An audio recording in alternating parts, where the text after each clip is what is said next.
Hoy tenemos con nosotros a Naomi Schachter, que es la directora de las Relaciones Internacionales de la Biblioteca Nacional de Israel, y con nosotros a Lisa Goldschmidt, especialista en judaica y coordinadora para América Latina de esta biblioteca.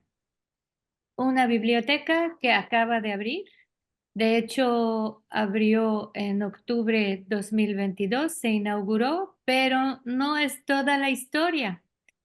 Así que vamos a platicar entre inglés y español, entre cuándo abrió esta biblioteca y qué historia tiene. So, Naomi, let's start with you. We will Sure. talk about the inauguration of the National Library of Israel, a nice building, a beautiful building that is between the Knesset and the Israel Museum, I understand, and that has been waiting for this inauguration 131 years, I understand. Is it true? Well, you could say that. I don't know if it's exactly true. What you're correct, that we go back to 1892. So we go back before there was a state of Israel and even before the Zionist Congress. And we really go back to the idea of the people of the book. And people were starting to come to Israel in various waves of Aliyah. And there was a vision to have a public Jewish library in Jerusalem, and many books were sent over in response. And that is how we trace our origins back to 1892.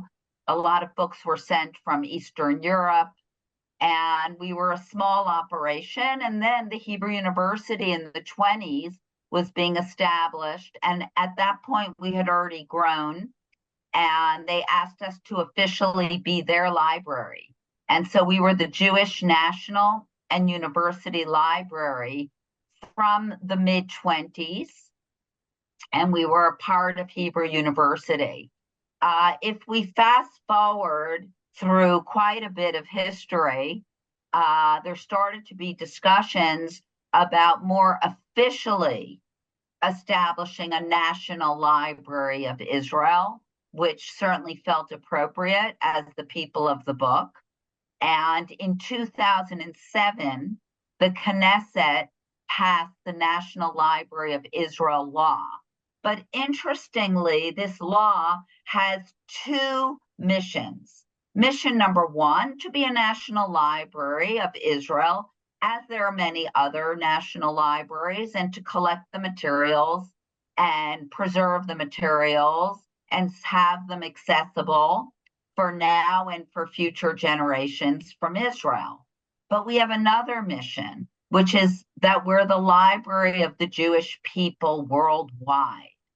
And our collections reflect the collections of the full range of the Jewish diaspora community, including the Mexican community. And that's part of why Aliza and I visited Mexico last month. Just exactly a month ago, we were there, and it was wonderful to meet the Mexican Jewish community. We had many meetings. But going back to the law of 2007, that was the beginning of what we call the renewal, because we go back to 1892. But with the renewal, it meant that we were establishing ourselves not only as a leading library for scholars and researchers and academics, but also as an open, public, cultural institution, also with massive digitization starting to get underway, so that the materials would be accessible to you, May, in your home or your office or wherever somebody may be. And these materials are available to everyone for free. They're fully accessible. In some cases, there are copyright issues and they're only accessible within the library, but that's a very tiny percentage. The new building that we moved into just a few months ago, we lived originally from 1892 in small spaces in Rehavia and elsewhere. When we were part of Hebrew University, we lived on Mount Scopus, and then we lived on the Givat Ram campus. And we lived on the Givat Ram campus from 1960 until just a few months ago.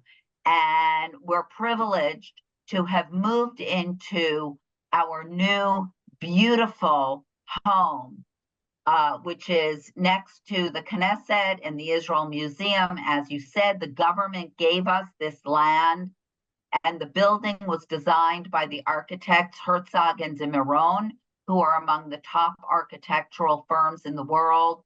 And people are speaking of it as the most beautiful building in Israel. So we actually moved on October 29th. I see. In the middle of the war or at the beginning of the war. What is it to move in the beginning of the war? So that's a really fantastic, that's a fantastic question. We were having our big inauguration to celebrate with us the top diplomats, the president of the country, ceremonial openings, parties, concerts, a full week of wonderful activities. Of course, on October 7th, everything changed and we canceled everything. But we felt very committed to opening the library for our readers who come. Some of them come every day. It's their home away from home. And we had already closed and moved everything from our old building in Givat Ram. So out of a commitment, we felt we had to open, even though so many things were still closed at that point. And it was very emotional when we opened and people came and we cried and we said, Shehechianu v'kiyamanu v'higianu lazman hazeh. And it was very meaningful. What we didn't fully anticipate was that when we opened the reading rooms, visitors would start to pour in. People had watched this beautiful building going up. They wanted to come in. They wanted to see it. And what we discovered is that moving during the war added a whole other dimension to the move into the library. We're a beautiful space. It's calm. There's intellect. There's inspiration.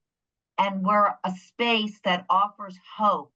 Hope at a time when Israel is going through such a challenging time, such a painful time. So yes, it's during the war and we had to think about everything differently. We couldn't do the cultural events we had planned. We had to change it. Everything had to be suitable and appropriate for the mood of the country. We have a big memorial wall in our visitor center where all the faces and names of those that were killed on October 7th and the fallen soldiers who continue, unfortunately, many soldiers continue to die. That wall, when you walk into the visitor center, greets you. And everything in the library feels both like an island of peace and an island where people can breathe, but at the same time, very connected to the war and this time that Israel is going through.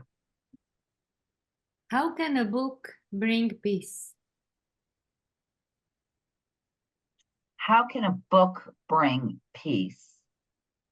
I'm not sure. Well, first of all, if it's a book, that brings new ideas and creative thoughts to the idea of peace, but I think it's more a sense of a space where there's many books, where people are engaged in study, where people are engaged in discussion and in conversation and exploring the past, the present, and looking toward the future.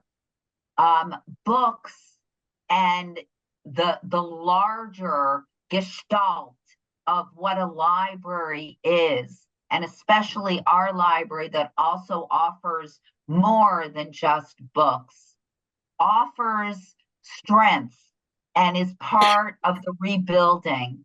And I would even venture to say, because visitors say it to us all the time, and the readers say it to us, there's something healing that happens at the library in this space. I don't know that it's because of a particular book. Maybe for some, it's a particular book. It's the bigger story of what the library is and offers. And also because we collect going way back, and the Jewish people have been through so much over the centuries, people can also draw strengths and ideas toward rehabilitation and toward revival and rebuilding from the stories of the past.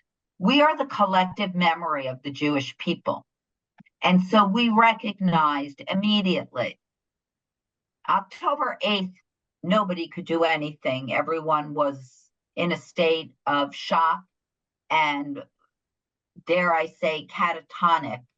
But already on October 9th, we recognized we have a role to play here to collect everything that happened on October 7th and following. Elisa, would you like to say more about this? La Biblioteca Nacional, de forma tradicional, tal como Naomi comentó, se ve a sí misma como la casa de los tesoros culturales del mundo judío y del Estado de Israel. Inmediatamente, cuando sucedieron todos los trágicos eventos del 7 de octubre y posteriormente la guerra que seguimos viviendo hasta nuestros días, surgieron distintas iniciativas, tanto individuales como de instituciones, para documentar los trágicos hechos. Iniciativas muy diferentes por ejemplo, de hacer una recolección activa de testimonios de personas y lo que vivieron el 7 de octubre. Otro proyecto, por ejemplo, por mencionar algunos ejemplos específicos. En video Los testimonios, depende cuál, hay distintos, hay varios que son en video y hay distintas iniciativas. El punto es que hubo muchas iniciativas particulares o de instituciones, y no solamente de testimonios. Por ejemplo, se está recolectando los mensajes de WhatsApp que hubo el 7 de octubre, fue el medio de comunicación central durante, en el tiempo real de los hechos. Desde el 7 de octubre se han creado una cantidad muy grande de creaciones literarias y artísticas. Hay muchísimos materiales, muchísimos tipos de materiales y muchísimas organizaciones que tienen estas iniciativas, tanto en Israel como fuera de Israel.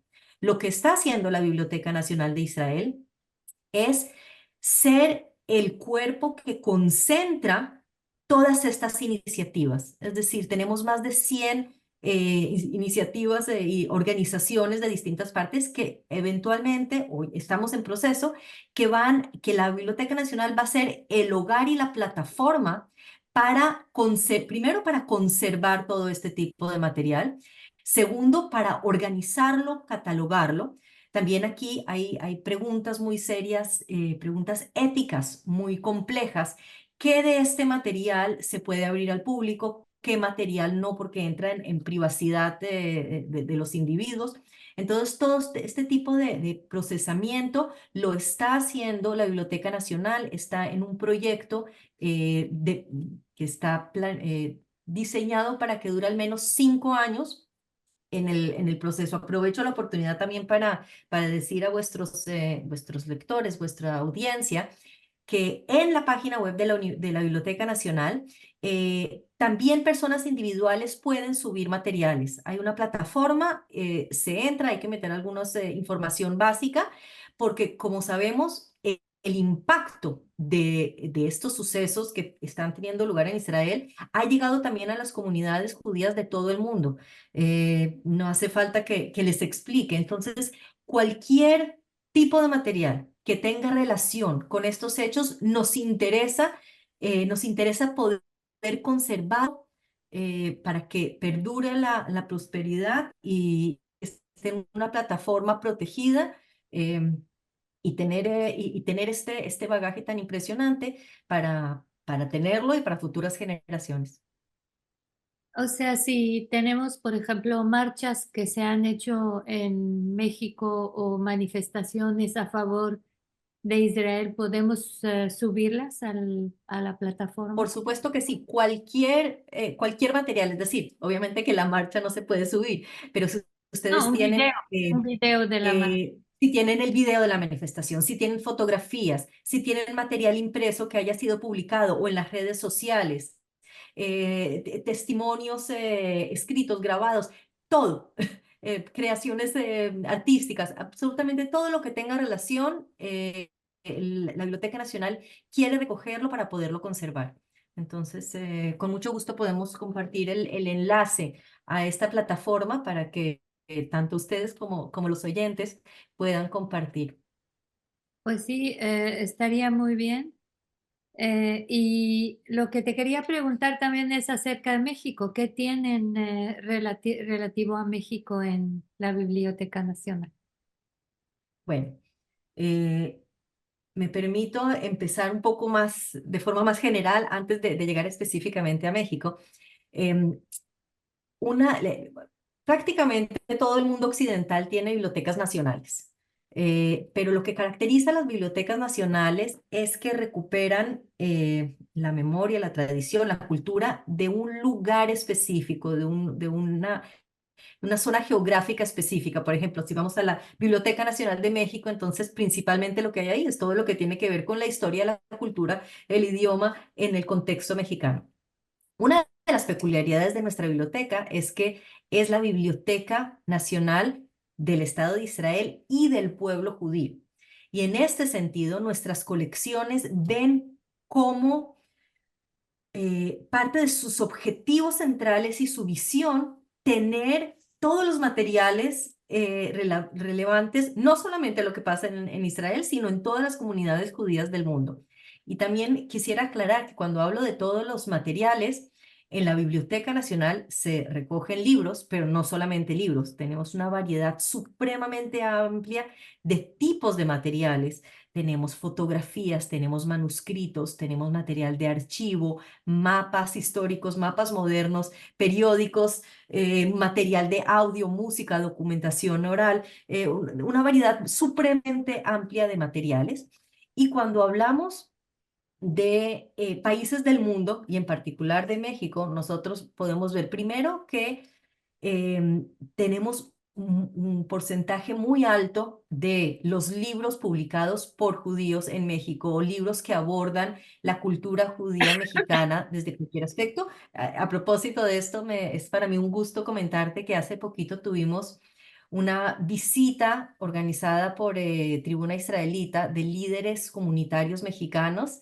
Menciono esto porque además de haber tenido el placer y el honor de recibirlos, recibimos una donación bellísima de cada una de las comunidades que nos trajeron un aporte a nuestras colecciones.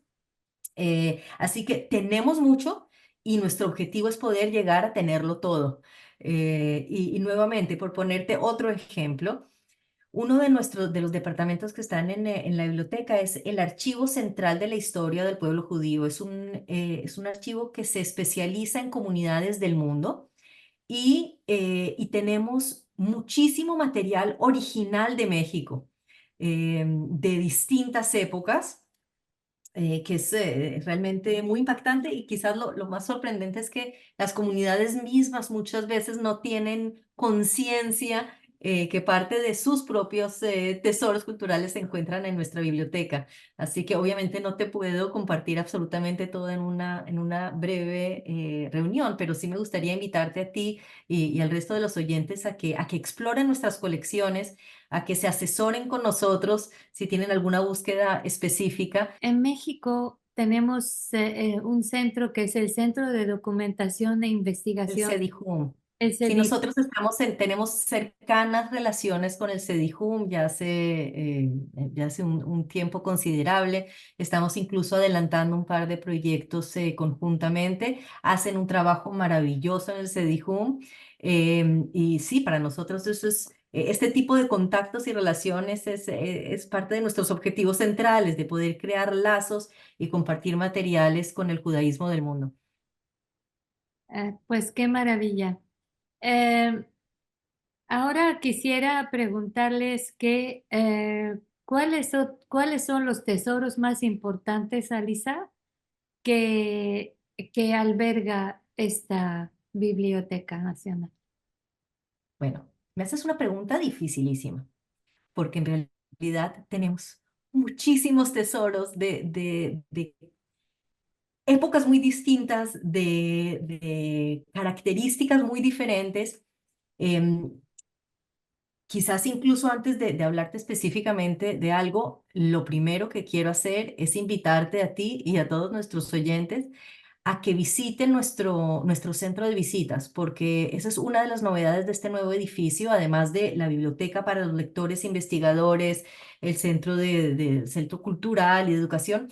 Hay una exhibición en donde se muestran varios de estos tesoros únicos y es una maravilla porque tenemos la posibilidad, incluso aquellos que no somos investigadores de todos estos materiales, de ver muy de cerca, por mencionarte un par de ejemplos. Hay un comentario de la Mishnah escrito en puño y letra de Maimónides, del Rambam, que Sí, es espectacular, es algo maravilloso. Tenemos, por ejemplo, también la primera, ya casi viene pesa, sí. tenemos la primera Agadá impresa en su totalidad, que sobrevivió de forma increíble, sin ninguna tacha. Y lo impactante de esta Agadá es que fue impresa en España.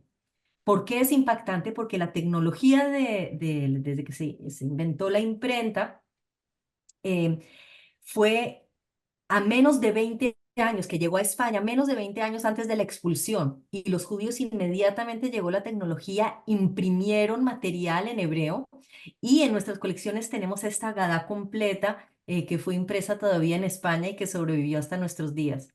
Bueno, estos son dos ejemplos de muchísimo más que tenemos y cabe señalar también que en la Biblioteca Nacional de Israel hay tesoros no solamente del pueblo judío, sino que también tenemos una de las colecciones más importantes de Islam y Medio Oriente, de humanidades también, así que tenemos realmente una variedad supremamente amplia. Vale la pena la visita. Do people still read books? What what is the range of age that your visitors manage? Yes, people still read books for sure, all ages. And, some people to, some people come to the library not just to read books, but to look through archives and to look at the maps and the photographs and the manuscripts. So they don't just come for the books, they also come for the people. People like to be with people. And I think that part of why people like to come to the library is they see friends, they see colleagues, they see scholars that they want to ask questions to. So yes, they read books. I'm not saying everybody still reads books. I'm not going to pretend that everybody still reads books. Aliza, you want to add to that?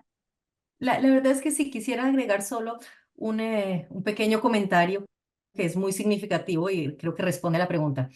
El edificio antiguo, comparándolo con el edificio, este edificio, tenemos más del doble de lugares dentro de la biblioteca y la sala de lectura. Y en el proceso teníamos nuestras preguntas y nuestras dudas. ¿Qué tal que fuéramos a construir este edificio maravilloso y que al final fuera a estar vacío?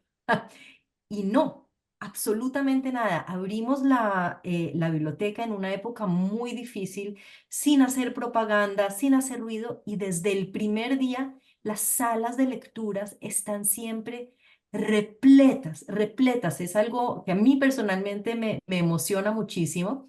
Eh, Así que sí, te puedo decir con plena seguridad que los libros se siguen utilizando, se siguen leyendo, incluso en la era en que ya muchos de los materiales están digitalizados, aún se consultan los libros de papel y preguntas sobre las edades. Tenemos público de todas las edades, desde gente, de investigadores muy mayores, antiguos, que ya esa es su casa, como mencionaba Naomi antes, hasta gente muy, muy joven que sigue encontrando relevante conexión con los libros. Así que es una buena noticia y un reflejo de lo que somos, el pueblo del libro.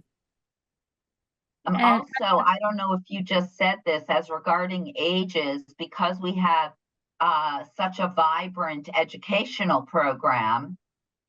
You know, you'll see kids starting from age 10 or 11 through older people that it's even difficult for them to walk.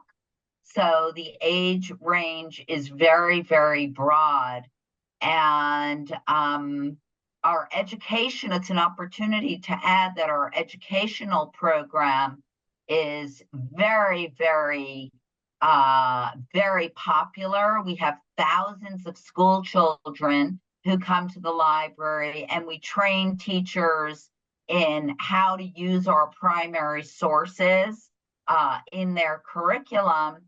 And one of the things that Eliza has been working on is the issue of bringing some of these educational resources, because we also bring them to international audiences and starting to bring awareness of these materials to the Spanish language community.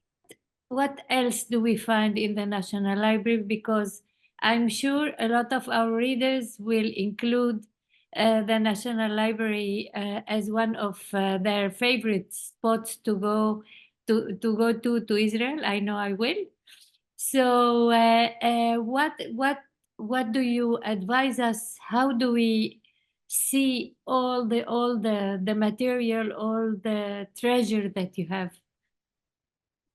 So first of all, it's important to point out that when you come to the library physically, you come to see the beautiful building, the architecture. We have artwork there.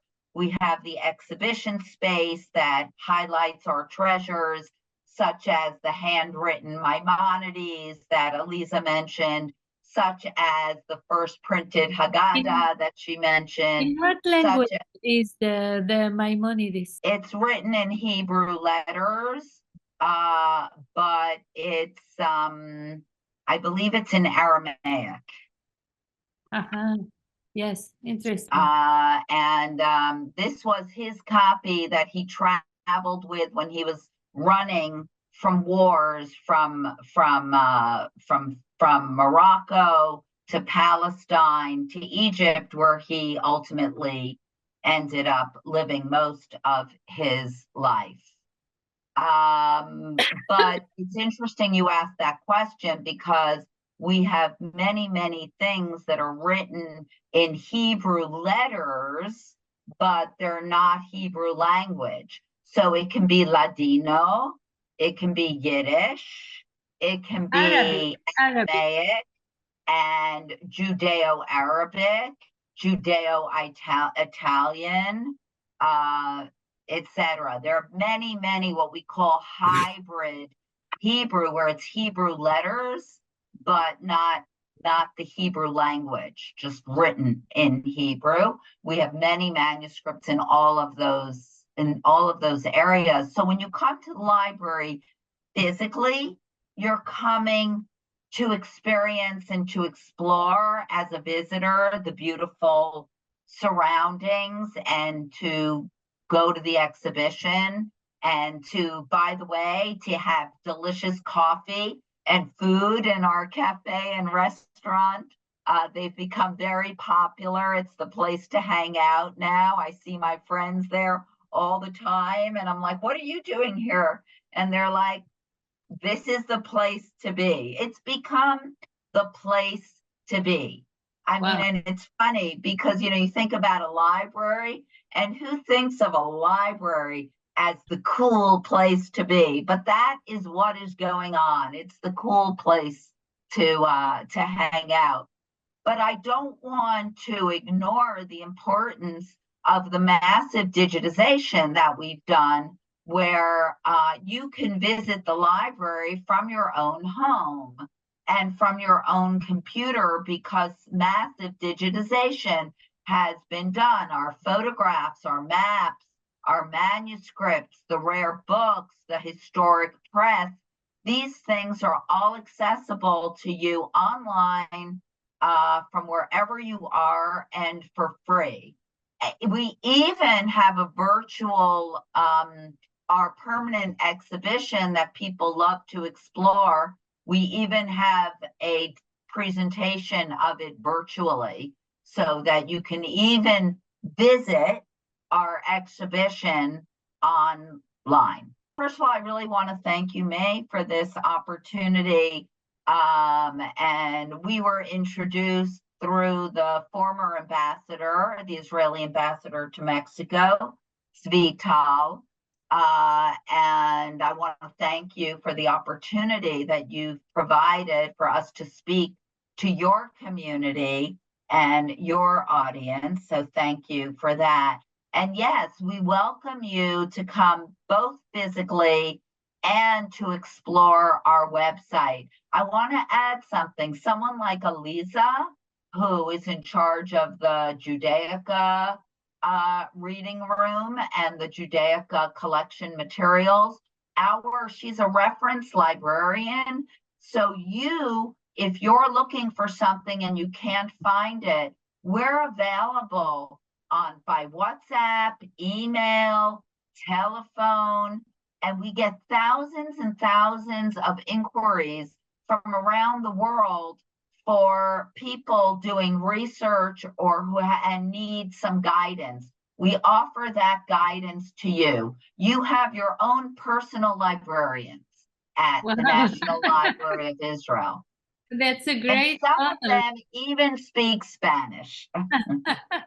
That's a great honor, and thank you so much. Really, it's an honor for us to interview you and to be in touch with the National Library of Israel. Wow, it's a really one of the greatest treasures. We are so happy you are open. We are so happy people are going en masse to your library, and we are very happy that the Jewish people keeps on the tradition of being the people of the book through your institution. So thank you so much, and Gracias. we'll meet again in the next interview. Okay. Bye. Thank you so much.